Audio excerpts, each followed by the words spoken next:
नमस्कार दोस्तों। ये देखिए ये है। नमस्कार दोस्तों, आयुर्वेद में आपका स्वागत है। मैं आपको आज बताने जा रहा हूँ सेवड़ के पत्ते के बारे में। ये सेवड़ का पौधा है। ये देखिए ये सेवड़ का पौधा, ध्यान से देखिए। इसमें ये कांटे होते हैं, जैसे कि आप नज़दीक से देख रहे हैं। ये है टहनी। ये पेड़ है, मैंने घर में गमले में लगा रखा है। आप कहीं भी गमले में, पौधे में, किसी भी मिट्टी के बर्तन में, किसी में भी आप ये आसानी से लगा सकते हैं। बड़े आसानी से हो जाता है। इसके आपको पेड़ नहीं मिलता, इसकी टहनी भी किसी से तोड़ के कहीं से लगा है तो ये टहनी तोड़ लीजिए और लगा दीजिए, आसानी से लग जाता है, कोई दिक्कत नहीं है। और इस ये आयुर्वेदिक अछूक दवा है। छोटे बच्चे जो सर्दी खांसी हो जाती है, जिनके बहुत ज़्यादा कफ होता है, बच्चों को डॉक्टर दवाई नहीं देते हैं, नुकसान करता है बहुत छोटे बच्चों को।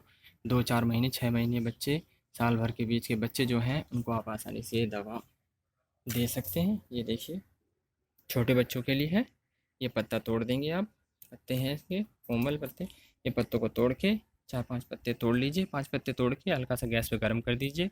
गैस पे गर्म करके इसको आसानी से हाथ से निचोड़ेंगे तो इसमें से रस निकलेगा। दोनों हाथों के बीच में रख के मसलेंगे तो ये इसके रस निकल आएगा। बड़ी आसानी से इसका रस निकलता है, काफ़ी रस निकलता है इसमें।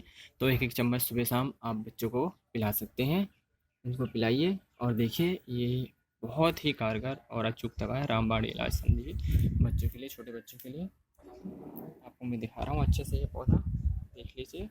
और ये छोटे बच्चों को ज़रूर आजमा के देखिए आप। और ये आपको पसंद आए तो लाइक और शेयर कीजिए मेरी वीडियो को, और आगे आने वाले जिससे और भी आयुर्वेद दवाइयों के बारे में आप जानकारी ले सकें। धन्यवाद।